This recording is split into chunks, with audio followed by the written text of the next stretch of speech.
رسوله الكريم أما بعد فأعوذ بالله من الشيطان الرجيم بسم الله الرحمن الرحيم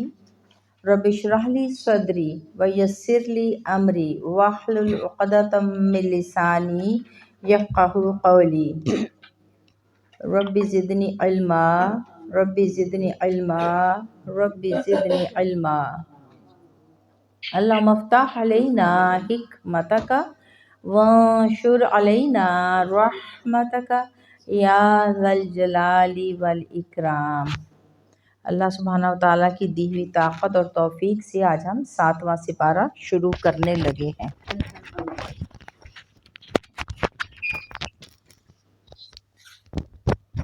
من الشیطان الرجیم بسم اللہ الرحمن الرحیم وَإِذَا سَمِعُوا مَا أُنزِلَ إِلَى الرَّسُولِ تَرَى أَعْيُنَهُمْ تَفِيضُ مِنَ الدَّمْعِ مِمَّا عَرَفُوا مِنَ الْحَقِّ يَقُولُونَ رَبَّنَا آمَنَّا فَاكْتُبْنَا مَعَ الشَّاهِدِينَ وَمَا لَنَا لَا نُؤْمِنُ بِاللَّهِ وَمَا جَاءَنَا مِنَ الْحَقِّ وَنَطْمَعُ أَن يُدْخِلَنَا رَبُّنَا مَعَ الْقَوْمِ الصَّالِحِينَ فَأَثَابَهُمُ اللَّهُ بِمَا قَالُوا جَنَّاتٍ تَجْرِي مِن تَحْتِهَا الْأَنْهَارُ خَالِدِينَ فِيهَا وَذَلِكَ جَزَاءُ الْمُحْسِنِينَ وَالَّذِينَ كَفَرُوا وَكَذَّبُوا بِآيَاتِنَا أُولَئِكَ أَصْحَابُ الْجَحِيمِ يَا أَيُّهَا الَّذِينَ آمَنُوا لَا تُحَرِّمُوا طَيِّبَاتِ مَا أَحَلَّ اللَّهُ لَكُمْ وَلَا تَعْتَدُوا إِنَّ اللَّهَ لَا يُحِبُّ الْمُعْتَدِينَ وَكُلُوا مِمَّا رَزَقَكُمُ اللَّهُ حَلَالًا طَيِّبًا وَاتَّقُوا اللَّهَ الَّذِي أَنْتُمْ بِهِ مُؤْمِنُونَ لا يؤاخذكم الله باللغو في أيمانكم ولكن يؤاخذكم بما عقدتم الأيمان وكفارته إطعام 10 مساكين من أوسط ما تطعمون أهليكم أو كسوتهم أو تحرير رقبة فمن لم يجد فصيام 3 أيام ذلك كفارة أيمانكم إذا حلفتم واحفظوا أيمانكم كذلك يبين الله لكم آياته لعلكم تشكرون يا أيها الذين آمنوا إنما الخمر والميسر والأنصاب والأزلام رجس من عمل الشيطان فاجتنبوه لعلكم تفلحون إنما يريد الشيطان أن يوقع بينكم العداوة والبغضاء في الخمر والميسر ويصدكم عن ذكر الله وعن الصلاة فهل أنتم منتهون وأطيعوا الله وأطيعوا الرسول واحذروا فإن توليتم فاعلموا أنما على رسولنا البلاغ المبين ليس على الذين آمنوا وعملوا الصالحات جناح فيما طعموا إذا ما اتقوا وآمنوا وعملوا الصالحات ثم اتقوا وأحسنوا والله يحب المحسنين۔ سنتے ہیں قرآن جو اتارا گیا رسول کی طرف تو دیکھے گا ان کی آنکھوں کو کہ چھلک رہی ہوتی ہیں آنسوؤں سے، اس لیے کہ پہچان لیا انہوں نے حق کو، کہتے ہیں اے ہمارے رب ہم ایمان لے آئے، پس تو لکھ لے ہمیں اسلام کی صداقت کی گواہی دینے والوں میں۔ یہاں نصارہ سے مراد وہ مخصوص گروہ ہے جو حضرت عیسیٰ علیہ السلام کے دین کا پابند تھا اور عبادت اور ذکر الہی میں مشغول رہتا تھا، اور جب حق اور ہدایت کی روشنی حضور پرنور صلی اللہ علیہ وسلم میں دیکھی تو فوراً ایمان لایا، اور شاہدین سے مراد امت مصطفیٰ صلی اللہ علیہ وآلہ وسلم ہے۔ اور کیا وجہ ہے کہ ہم ایمان نہ لائیں اللہ پر اور جو آ چکا ہے ہمارے پاس حق، حالانکہ ہم امید کرتے ہیں کہ داخل فرمائے ہمیں ہمارا رب نیک گروہ میں۔ یعنی پیغام آیت ہمیں یہ دے رہی ہے کہ نیک اور صالح لوگوں کی سنگت بھی بہت بڑی نعمت ہے۔ سنگت مطلب ان کی ہمراہی، ان کا ساتھ، یہ بہت بڑی نعمت ہے۔ تو عطا فرمائے انہیں اللہ تعالیٰ نے بے عوض اس قول کے باغات رواں ہیں ان کے نیچے نہریں، وہ ہمیشہ رہیں گے ان میں، اور یہی معاوضہ ہے نیکی کرنے والوں کا۔ اور جنہوں نے کفر کیا، جھٹلایا ہماری آیتوں کو، تو وہی دوزخی ہیں۔ استغفر اللہ۔ اے ایمان والو، نہ حرام کرو پاکیزہ چیزوں کو جنہیں حلال فرمایا ہے اللہ تعالیٰ نے تمہارے لیے، اور نہ حد سے بڑھو، بے شک اللہ تعالیٰ نہیں دوست رکھتا حد سے تجاوز کرنے والوں کو۔ یہاں پہ بتایا جا رہا ہے کہ کچھ جلیل القدر صحابہ کرام تھے جن میں حضرت صدیق، حضرت علی رضی اللہ تعالیٰ عنہما بھی شریک تھے۔ حضرت عثمان بن مظعون کے گھر میں جمع ہوئے اور فیصلہ کیا کہ آئندہ وہ ہمیشہ روزہ رکھا کریں گے، ساری رات عبادت میں گزاریں گے، بستروں پر نہیں سوئیں گے، گوشت، گھی وغیرہ نہیں کھائیں گے، عورتوں اور خوشبو سے بالکل اجتناب کریں گے، اونی لباس پہنیں گے اور دنیا سے قطع تعلق کر لیں گے۔ رحمت عالم صلی اللہ علیہ وسلم کو اطلاع ملی تو حضور صلی اللہ علیہ وسلم نے انہیں بلا کر یہ حقیقت افروز ارشاد فرمایا، اے میرے صحابہ، تمہارے نفسوں کا بھی تم پر حق ہے، اس لیے روزے بھی رکھو اور افطار بھی کرو، راتوں میں جاگ کر عبادت بھی کرو اور آرام سے سو بھی، کیونکہ میں رات کو جاگتا بھی ہوں اور سوتا بھی ہوں، روزے بھی رکھتا ہوں اور افطار بھی کرتا ہوں، گوشت اور گھی بھی کھاتا ہوں اور اپنی ازواج سے بھی مقاربت کرتا ہوں، یعنی یہ میرا طریقہ کار اور سنت ہے، جس نے میری سنت سے منہ موڑا اور وہ میری جماعت سے نہیں۔ پیغام ہمیں سے یہ مل رہا ہے کہ نہ تو یہودیوں کی طرح لذات دنیا میں کھو جاؤ اور نہ ہی مسیحی راہبوں کی طرح دنیا کی حلال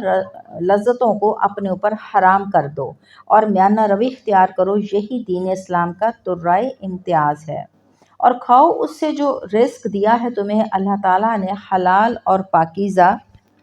اور ڈرتے رہو اللہ سے جس پر تم ایمان لائے ہو، نہ باز پرس کرے گا تم سے اللہ تعالیٰ تمہاری فضول قسموں پر، لیکن باز پرس کرے گا تم سے ان قسموں پر جن کو تم پختہ کر چکے ہو،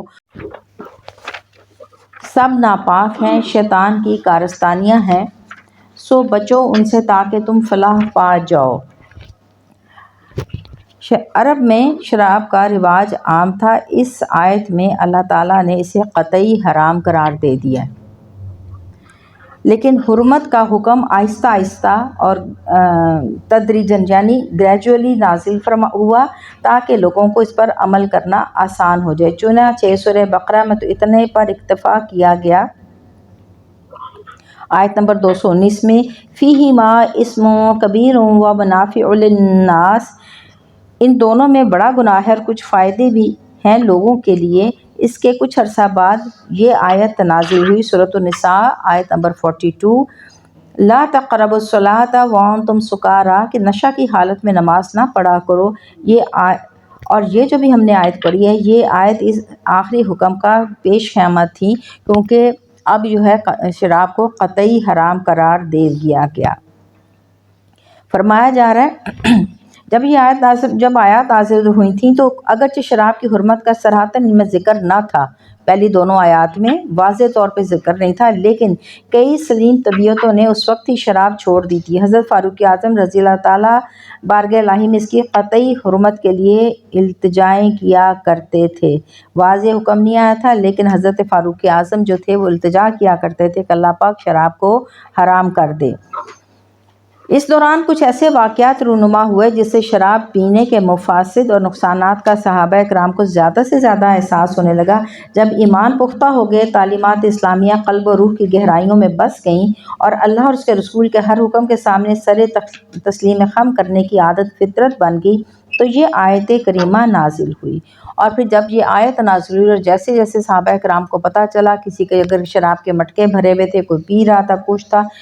مدینے کی گلیوں میں شراب جو تھی نالیوں میں بہنا شروع ہو گئی، اور اس طرح وہ بہہ رہی تھی جیسے آپ گندے پانی کو بہایا جاتا ہے۔ اور اس کے بعد حیرت انگیز بات یہ تھی کہ اس جو عادی جو ان کے کلچر کا ایک حصہ تھا، اس کے بعد کسی صحابی نے شراب پینے کی خواہش کا اظہار تک نہیں کیا۔ قرآن کی اثر افرینی، حضور صلی اللہ علیہ وسلم کے فیض تربیت، صحابہ کرام کی کامل ترین اطاعت اور فرما برداری اور اسلام کی انقلاب آفرین قوت کا یہ وعدہ عدیم النظیر مظاہرہ ہے جس کی تاریخ میں کوئی مثال نہیں۔ اب اس میں 4 چیزیں اور کا ذکر کیا جائے، شراب ہے، جوا ہے، انصاب اور ازلام۔ اچھا، انصاب جو ہے ان پتھروں کو انصاب کہا جاتا ہے جو حرم کعبہ کے ارد گرد نصب تھے اور کفار ان کے لیے جانور ذبح کرتے، ان کا خون پتھروں پر مل دیتے، اور یہی وہ ہے کہ جس کو کہتے ہیں کہ غیر اللہ کے لیے ذبیحہ حرام ہے۔ اور ازلام وہ تیر جن کے ذریعہ فالیں نکالی جاتی تھیں، نیز وہ تیر جن کے ساتھ جوا کھیلا جاتا تھا۔ اس آیت میں مقصود تو شراب اور جوا کی قطعی حرمت بیان کرنا ہے، لیکن انصاب اور ازلام کو ان کے ساتھ ذکر کر کے ان کی قباحت کو اور زیادہ عیاں کر دیا۔ تو یہ جو ہم لوگ حال قسمتوں کا حال پوچھتے ہیں، ٹیرا کارڈز وغیرہ، یہ ویسے قطعی حرام ہے، یہ نہیں کرنا چاہیے۔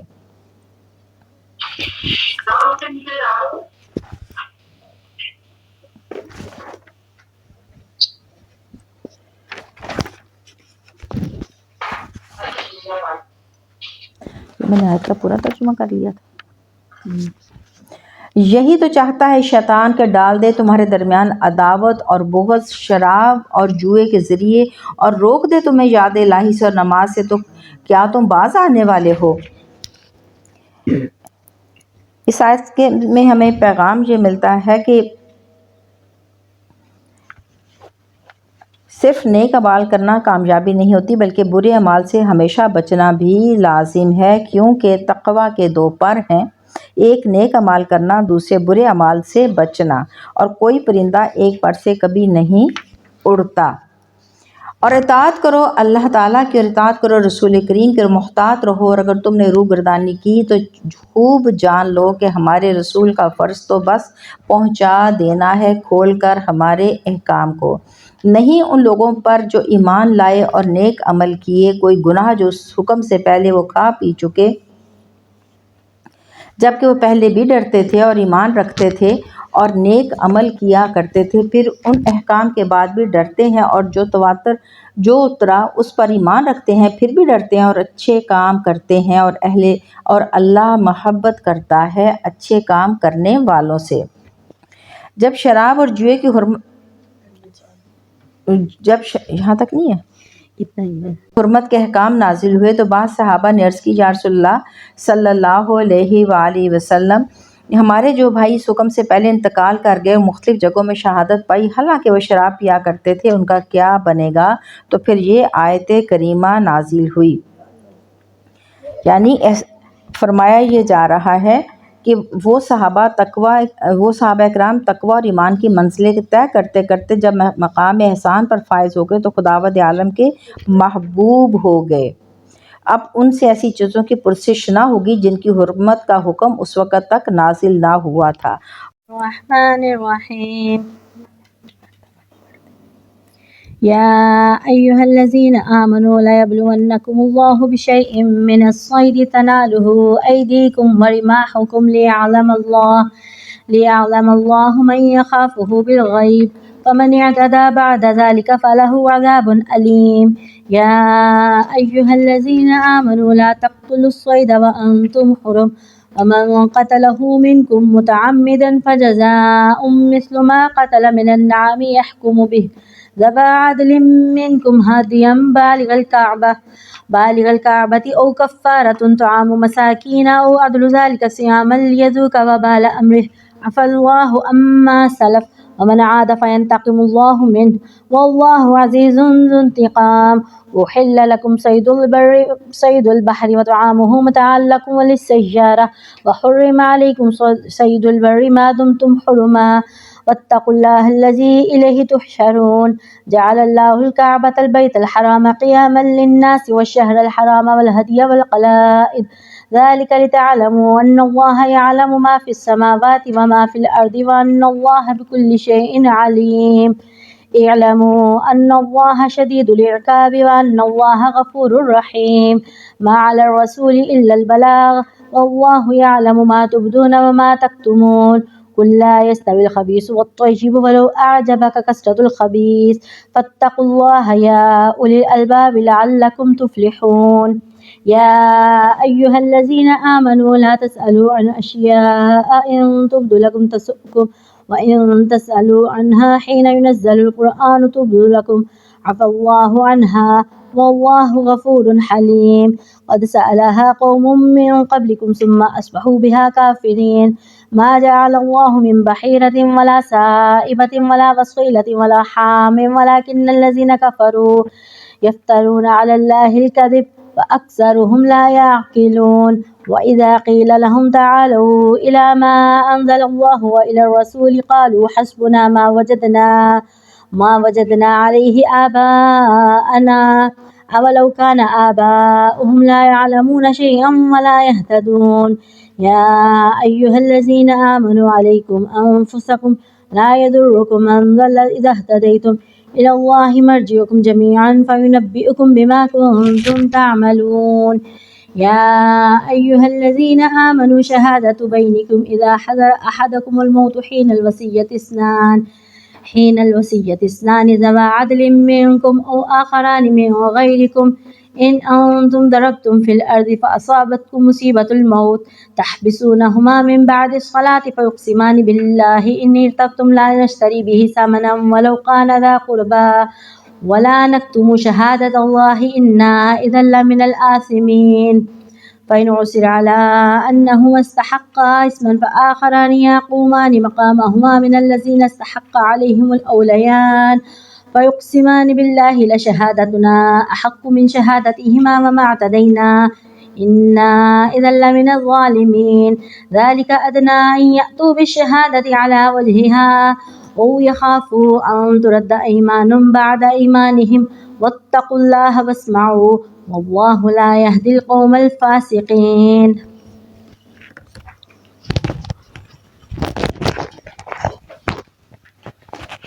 اے ایمان والو، ضرور آزمائے گا تمہیں اللہ تعالیٰ کسی چیز کے ساتھ شکار سے پہنچ سکتے ہیں جس تک تمہارے ہاتھ اور تمہارے نیزے۔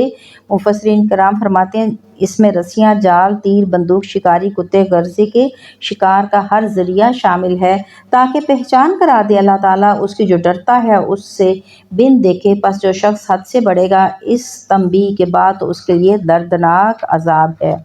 پیغام ہمیں اس آیت سے یہ مل رہا ہے کہ عرب کے بادیہ نشین جانوروں اور پرندوں کا شکار کر کے گزر اوقات کیا کرتے تھے۔ احرام کی حالت میں ان کا شکار سے باز رہنا کچھ کم صبر آزما نہ تھا، خصوصاً ایسی حالت میں جبکہ قدم قدم پر ہرنوں کی ٹولیاں اور پرندوں کے جھرمٹ دلوں کو للچا رہے ہوں۔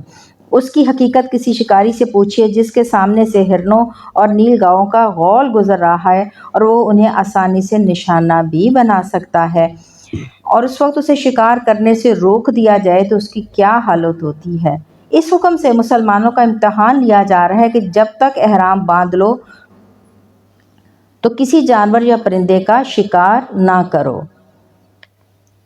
اے ایمان والو، نہ مارو شکار کو جبکہ تم احرام باندھے ہوئے ہو، اور جو قتل کرے شکار کو تم میں سے جان بوجھ کر تو اس کی جزا یہ ہے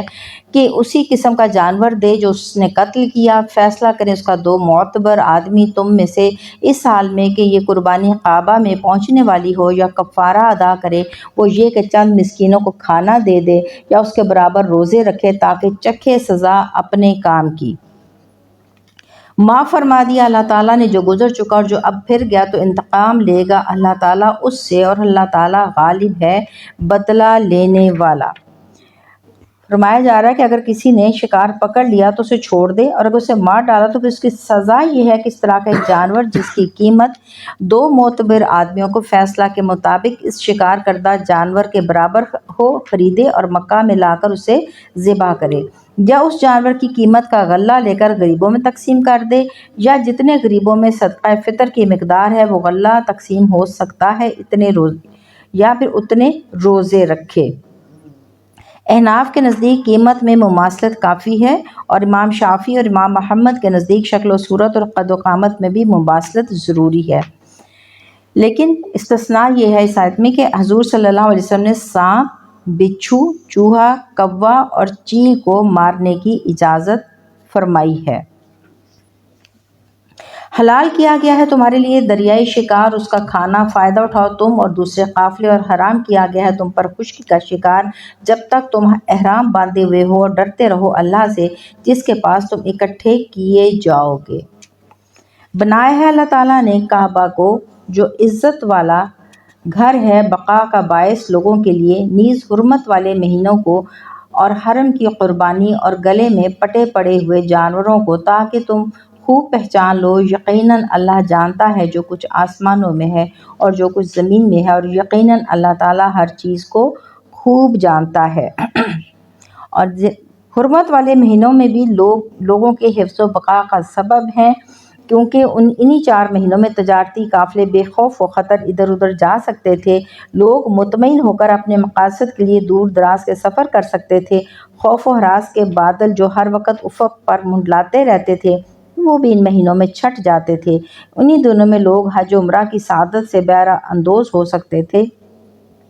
انہی وجوہ کے پیش نظر ان حرمت والے مہینوں کو بھی قیاما للناس فرمایا گیا، یعنی لوگوں کے لیے بقا کا باعث۔ خوب جان لو کہ اللہ تعالیٰ سخت سزا دینے والا بھی ہے اور اللہ تعالیٰ غفور الرحیم بھی ہے۔ نہیں ہمارے رسول پر کوئی ذمہ داری سوائے پیغام پہنچانے کے، اور اللہ جانتا ہے جو تم ظاہر کر رہے ہو اور جو چھپا رہے ہو۔ آپ فرما دیجئے نہیں برابر ہو سکتا ناپاک اور پاک، اگرچہ حیرت میں ڈال دے تجھے ناپاک کی کثرت، سو ڈرتے رہو اللہ تعالیٰ سے اے عقل والو تاکہ تم نجات پا جاؤ۔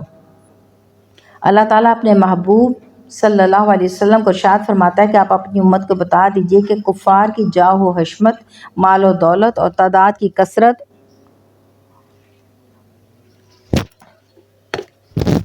اللہ تعالیٰ اپنے محبوب کریم صلی اللہ علیہ وسلم کو ارشاد فرماتا ہے کہ آپ اپنی امت کو بتا دیجئے کہ کفار کی جاہ و حشمت، مال و دولت اور تعداد کی کثرت اور اپنی غربت اور کمزوری کو دیکھ کر پریشان نہ ہوا کریں، کیونکہ خبیث اور طیب ایک جیسے نہیں ہو سکتے، وہ پلید ہیں تم پاک ہو۔ خبیث اور طیب سے مراد حرام اور حلال، کافر اور مومن، عاصی اور مطیع سب ہو سکتے ہیں۔ اے ایمان والو مت پوچھا کرو ایسی باتیں کہ اگر ظاہر کی جائیں تمہارے لیے تو بری لگیں تمہیں، اور اگر پوچھو گے ان کے متعلق جب کہ اتر رہا ہے قرآن تو ظاہر کر دی جائیں گی تمہارے لیے۔ معاف کر دیا ہے اللہ نے ان کو، اور اللہ بہت بخشنے والا حلم والا ہے۔ پیغام یہ دیا جا رہا ہے کہ کچھ لوگ جو تھے وہ بال کی کھال نکالنے کے عادی تھے۔ حج کی فرضیت کا حکم نازل ہوا تو ایک شخص نے عرض کی یا رسول اللہ صلی اللہ علیہ وسلم کیا ہر سال حضور صلی اللہ علیہ وسلم کیا ہر سال حج ہوگا؟ آپ صلی اللہ علیہ وسلم خاموش ہو رہے۔ اس نے دوبارہ یہی سوال دہرایا، آپ صلی اللہ علیہ وسلم نے فرمایا نہیں، اور اگر میں ہاں کہہ دیتا تو تم پر ہر سال حج فرض ہو جاتا۔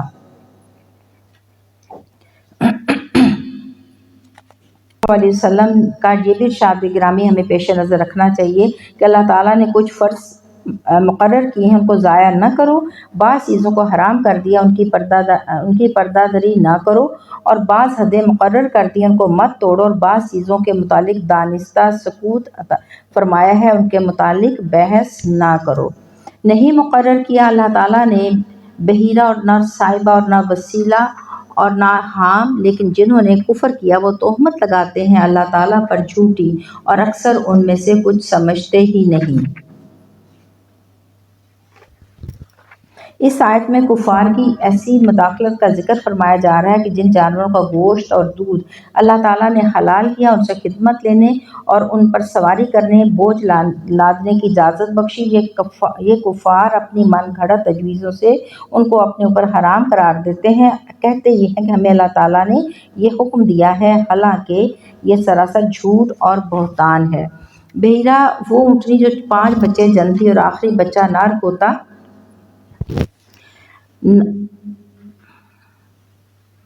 تو کان چیر کر اسے چھوڑ دیتے، اس پر سواری کرنا، اس کا گوشت سب اپنے اوپر حرام خیال کرتے۔ صائبہ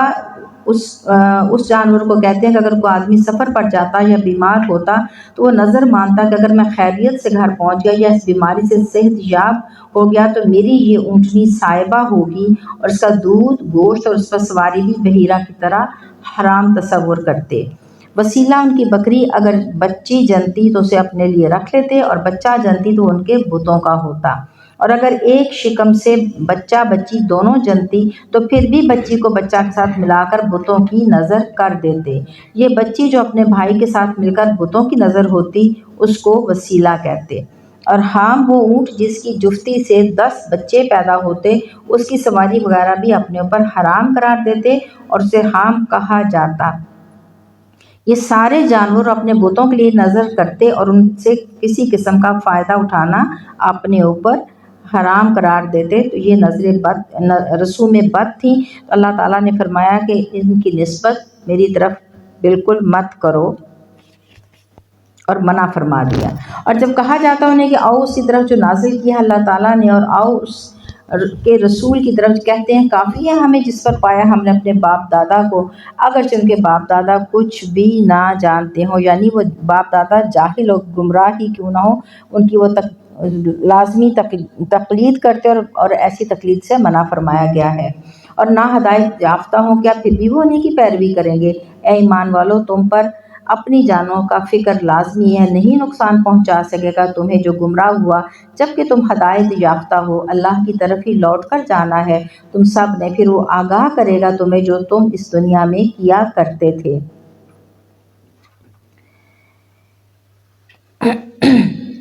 اے ایمان والو، آپس میں تمہاری گواہی جب آ جائے کسی کو تم سے موت وصیت کرتے وقت، یہ ہے کہ دو معتبر شخص تم میں سے ہوں یا دو اور غیروں میں سے، اگر تم سفر کر رہے ہو زمین میں، پھر پہنچے تمہیں موت کی مصیبت، روکو ان دو گواہوں کو نماز پڑھنے کے بعد وہ قسم کھائیں اللہ کی، اگر تمہیں شک پڑ جائے ان الفاظ سے کہ ہم نہ خریدیں گے اس قسم کے عوض کوئی مال، اور اگرچہ قریبی رشتہ دار ہی ہو، اور نہیں چھپائیں گے ہم اللہ کی گواہی، اگر ہم ایسا کریں تو یقیناً ہم اس وقت گنہگار شمار ہوں گے۔ پھر اگر پتہ چلے کہ وہ دونوں گواہ سزاوار ہوئے ہیں کسی گناہ کے، تو دو اور کھڑے ہو جائیں ان کی جگہ ان میں سے جن کا حق ضائع کیا ہے پہلے گواہوں نے، اور یہ نیک دو گواہ قسم اٹھائیں اللہ کی کہ ہماری گواہی زیادہ ٹھیک ہے ان دو کی گواہی سے، اور ہم نے حد سے تجاوز نہیں کیا، اور اگر ہم ایسا کریں تو بے شک اس وقت ہم ظالموں میں شمار ہوں گے۔ یہ طریقہ زیادہ قریب ہے کہ گواہ دیا کریں گواہی جیسا کہ چاہیے، یا خوف کریں اس بات کا کہ لوٹائی جائیں قسمیں میت کے وارثوں کی طرف ان کی قسموں کے بعد، اور ڈرتے رہو اللہ سے اور سنو اس کا حکم، اور اللہ تعالیٰ ہدایت نہیں دیتا فاسق قوم کو۔ یہ ان تین آیتوں کا جو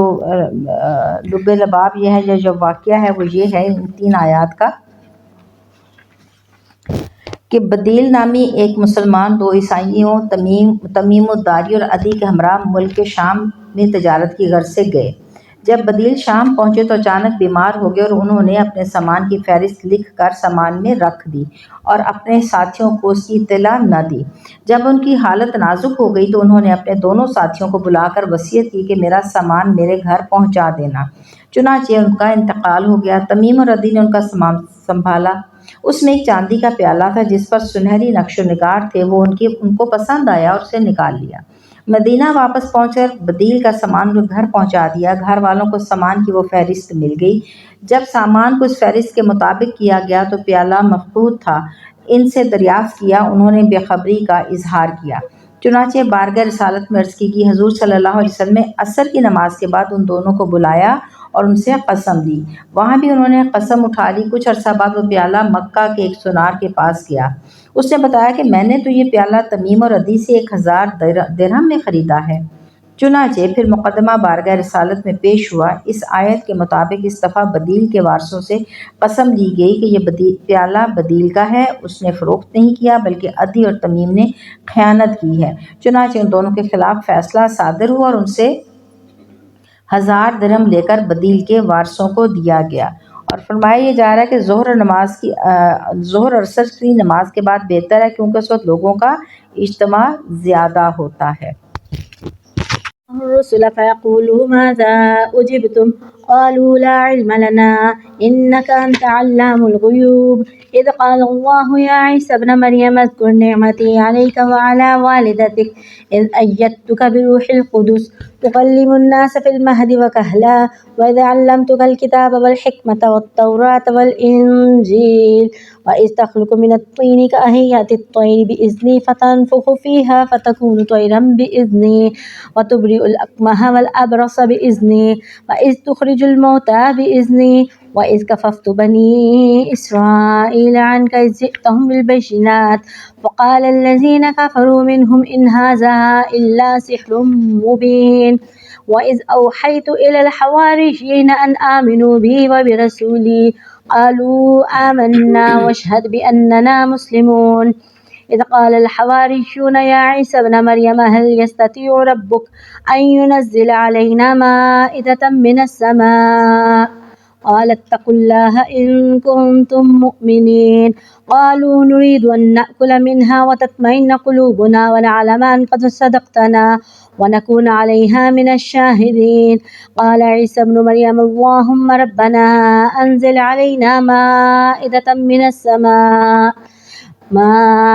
من السماء تكون لنا عيدا لأولنا وآخرنا وآية منك وارزقنا وأنت خير الرازقين قال الله إني منزلها عليكم فمن يكفر بعد منكم فإني أعذبه عذابا لا أعذبه أحدا من العالمين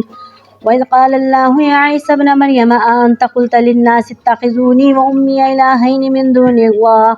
قال سبحانك ما يكون لي أن أقول ما ليس لي بحق إن كنت قلته فقد علمته تعلم ما في نفسي ولا أعلم ما في نفسك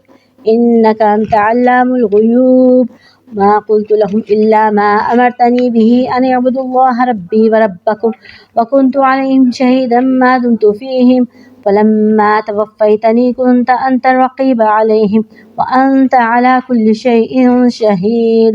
إن تعذبهم فإنهم عبادك وإن تغفر لهم فإنك أنت العزيز الحكيم قال الله هذا يوم ينفع الصادقين صدقهم لهم جنات تجري من تحتها الأنهار خالدين فيها أبدا رضي الله عنهم ورضوا عنه ذلك الفوز العظيم لله ملك السماوات والأرض وما فيهن وهو على كل شيء قدير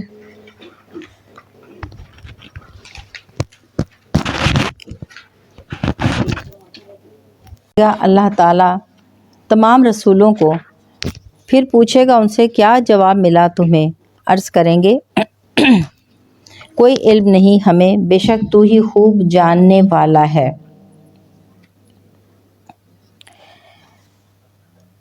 سب غیبوں کا۔ جب فرمائے گا اللہ تعالیٰ عیسیٰ بن مریم یاد کرو میرا انعام اپنے اوپر اور اپنی والدہ پر، اور جب میں نے مدد فرمائی تمہاری روح القدس سے، باتیں کرتا تھا تو لوگوں سے جب کہ تو ابھی پنگھوڑے میں تھا، اور جب پکی عمر کو پہنچا، اور جب سکھائی میں نے تمہیں کتاب اور حکمت اور تورات اور انجیل، اور جب تو بناتا تھا کیچڑ سے پرندے کسی صورت میرے اذن سے، پھر پونک مارتا تھا اس میں تو مٹی کا بے جان پتلا بن جاتا تھا پرندہ میرے اذن سے، اور جب تو تندرست کر دیا کرتا تھا مادرزاد اندھے کو اور کوڑی کو میرے اذن سے، اور جب تو زندہ کر کے نکالا کرتا تھا مردوں کو میرے اذن سے، اور جب میں نے روک دیا تھا بنی اسرائیل کو تجھ سے جب تو آیا تھا ان کے پاس روشن نشانیاں لے کر، تو کہا جنہوں نے کفر کیا تھا ان سے کہ یہ سب معجزات نہیں ہیں مگر کھلا ہوا جادو۔ پہلی آیت میں یہ بتایا گیا کہ قیامت کے دن اللہ تعالیٰ رسولوں سے دریافت فرمائے گا کہ ان کی امتوں نے انہیں کیا جواب دیا۔ اب حضرت عیسیٰ علیہ السلام کا خاص ذکر کر کے ان کی امت کو تنبیہ کی جا رہی ہے، یعنی امت کو وارن کیا جا رہا ہے کہ اس دن کے طلوع ہونے سے پہلے تم اپنی اصلاح کر لو اور اس گستاخی سے تائب ہو جاؤ جو اللہ تعالیٰ کے لیے بیوی اور بیٹا مان کر تم کرتے ہو معاذ اللہ۔ اور جہاں پہ پھر اسی آیت میں اللہ تعالیٰ حضرت عیسیٰ علیہ السلام اور ان کی والدہ ماجدہ پر اپنے خاص احسانات اور انعامات کا ذکر فرما رہا ہے۔ خطاب ابن مریم کے لفظ سے کیا ہے تاکہ عیسائیوں کی عقیدہ کی جڑ کٹے جو آپ کو ابن اللہ مانتے ہیں معاذ اللہ۔ ان کی والدہ پر تو احسان یہ ہے کہ بچپن میں حضرت زکریا علیہ السلام کی نگرانی اور تربیت کی نعمت سے سرفراز ہوئیں، عبادت کے لیے وقف ہو گئیں، پھر اللہ تعالیٰ نے اپنی قدرت کاملہ سے انہیں عیسیٰ جیسا فرزند عطا فرمایا۔ ان کے علاوہ اور بے شمار عنایات سے حضرت مریم کو ممتاز کیا گیا۔ یہاں سے اور پھر یہ جو ہے یہ احسانات بتائے گئے اور جو کچھ حضرت عیسیٰ علیہ السلام پر کیے اور حضرت مریم علیہ السلام پر کیے۔ اور جب میں نے حواریوں کے دل میں ڈالا کہ ایمان لاؤ میرے ساتھ اور میرے رسول کے ساتھ، انہوں نے کہا ہم ایمان لائے اور اے مولا تو گواہ رہے کہ ہم مسلمان ہیں۔ اور جب کہا تھا حواریوں نے اے عیسیٰ بن مریم کیا یہ کر سکتا ہے تیرا رب کہ اتارے ہم پر ایک خوان آسمان سے؟ ان کی اس تجویز پر عیسیٰ علیہ السلام نے کہا ڈرو اللہ سے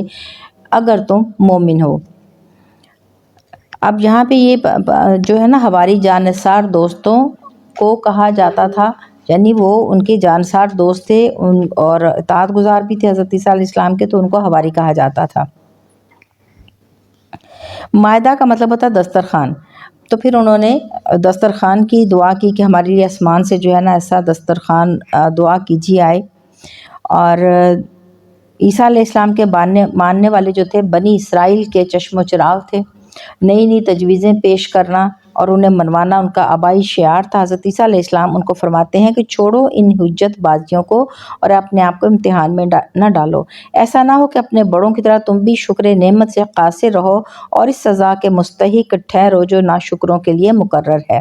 حواریوں نے کہا ہم تو بس یہ چاہتے ہیں ہم کھائیں اس سے اور مطمئن ہو جائیں ہمارے دل، اور ہم جان لیں کہ آپ نے ہم سے سچ کہا تھا اور ہم ہو جائیں اس پر گواہی دینے والوں سے۔ اب اپنا جو انہوں نے یہ مطالبہ کیا تھا اس کی دو وجوہات انہوں نے بیان کی کہ اور وہ اس آیت میں ان کا ذکر ہے، ایک یہ تاکہ ہم اس سے اپنی بھوک کا علاج کریں، اور پھر یہ کہا کہ اس معجزہ کے مشاہدہ کے بعد ہمارے دلوں کو اطمینان نصیب ہو جائے گا، نیز ہمیں آپ کی صداقت کی بھی قوی دلیل مل جائے گی۔ اور پھر آخر میں انہوں نے کہا کہ جب ہم ایسا معجزہ اپنی آنکھوں سے دیکھ لیں گے تو ہم اور لوگوں کو بھی بتائیں گے، شاید ان سے بھی کوئی ہدایت قبول فرمائے۔ عرض کی عیسیٰ بن مریم نے اللہ ہم سب کے پالنے والے، اتار ہم پر خوان آسمان سے بن جائے ہم سب کے لیے خوشی کا دن، یعنی ہمارے اگلوں کے لیے بھی اور پچھلوں کے لیے بھی، اور ہو جائے ایک نشانی تیری طرف سے اور رزق ہمیں دے اور تو سب سے بہتر روزی دینے والا ہے۔ مائدہ یعنی اس دسترخوان کو کہتے ہیں جس پر کھانا چھنا ہوا ہو، اور مراد یہ ہے کہ جو اس مائدہ کے نازل ہونے سے پہلے ایمان لا چکے اور جو بعد میں ایمان لائیں گے، یہ سب ان کے لیے فرحت اور شادمانی کا دن ہوگا۔ اور ہمارے علماء اہل سنت فرماتے ہیں کہ جس میں کوئی شک نہیں کہ جس دن آپ صلی اللہ علیہ وسلم دنیا میں تشریف لائے وہ ہمارے لیے عظیم ترین نعمت ہے، اور اس دن خوشیاں منانا، عبادتیں کرنا، شکر الہی بجا لانا طریقہ صالحین ہے۔ فرمایا اللہ تعالیٰ نے کہ بلا شبہ میں اتارنے والا ہوں اسے تم پر، پھر جس نے کفر اختیار کیا اس کے بعد تم سے تو بے شک میں عذاب دوں گا اسے، ایسا عذاب کہ نہیں دوں گا کسی کو بھی اہل جہان سے۔ استغفر اللہ۔ اور جب پوچھے گا اللہ تعالیٰ عیسیٰ بن مریم کیا تو نے کہا تھا لوگوں سے کہ بنا لو مجھے اور میری ماں کو دو خدا اللہ کے سوا، وہ عرض کریں گے پاک ہے تو ہر شریک سے، کیا مجال تھی میری کہ میں کہوں ایسی بات جس کا نہیں ہے مجھے کوئی حق؟ اگر میں نے کہی ہوتی ایسی بات تو ضرور جانتا اس کو، تو جانتا ہے جو میرے جی میں، اور میں نہیں جانتا جو تیرے علم میں ہے، بے شک تو ہی خوب جاننے والا ہے تمام غیبوں کا۔ یہ روز حشر مکالمہ ہوگا اللہ کا حضرت عیسیٰ علیہ السلام کے ساتھ۔ تو اب یہ دیکھیے کتنا انہوں نے خوبصورت جواب دیا کہ اللہ تعالیٰ کا مقبول بندہ اپنی ذات میں کوئی صفائی نہیں پیش کر رہا، وہ صرف یہ کہہ رہے ہیں اپنے رب کی پاکی بیان کر رہے ہیں، اور وہ کہہ رہے ہیں کہ اللہ تعالیٰ تو جانتا ہے جو کچھ بھی میں دنیا میں کرتا تھا، اور میں نے کوئی ایسا پیغام جو ہے تیری اپنے لوگوں کو نہیں دیا کہ تجھے اور مجھے اور میری ماں کو یہ جو تثلیث کا جو ہے، تثلیث کا جو کیا کہیں گے اس کو، پیغام دیتا میں، ٹھیک ہے۔ اور یہ بھی فرمایا کہ جب تک میں ان میں رہا ان کی نگہبانی کرتا رہا، اور جب تو نے مجھے آسمان پر اٹھا لیا تو ہی ان کا نگہبان تھا۔ نہیں کہا میں نے انہیں مگر وہی جس کا تو نے حکم دیا مجھے کہ عبادت کرو اللہ کی جو میرا بھی پروردگار ہے اور تمہارا بھی پروردگار ہے، اور تھا میں ان پر گواہ جب تک میں رہا ان میں سے، پھر جب تو نے مجھے اٹھا لیا تو ہی نگران تھا ان پر، اور تو ہر چیز کا مشاہدہ کرنے والا ہے۔ اگر تو عذاب دے انہیں تو وہ بندے ہیں تیرے، اور اگر تو بخش دے ان کو تو بلا شبہ تو ہی سب پر غالب اور بڑا دانا ہے۔ حدیث نبویہ میں یہ صراحت سے موجود ہے کہ حضرت عیسیٰ علیہ السلام کو زندہ آسمان پر اٹھا لیا گیا تھا، اور انہوں نے دوبارہ دنیا میں تشریف لانی ہے اور امتی کہلائیں گے وہ۔ کیونکہ حضرت عیسیٰ کی امت کے اوپر بھی وہ دسترخوان اترا تھا۔ انہی کی عمر پہ مائدہ اترا تھا نا۔ اللہ تعالیٰ نے یہ ہے وہ دن جس میں فائدہ پہنچائے گا سچوں کو ان کا سچ، ان کے لیے باغات ہیں، رواں ہیں جن کے نیچے نہریں، وہ ہمیشہ ان میں رہیں گے۔ راضی ہو گیا اللہ تعالیٰ ان سے اور راضی ہو گئے وہ اللہ تعالیٰ سے۔ یہی ہے بڑی کامیابی، اللہ ہی کے لیے ہے بادشاہی سب آسمانوں کی اور زمین کی اور جو کچھ ان میں ہے، اور وہ ہر چیز پر پوری قدرت رکھنے والا ہے۔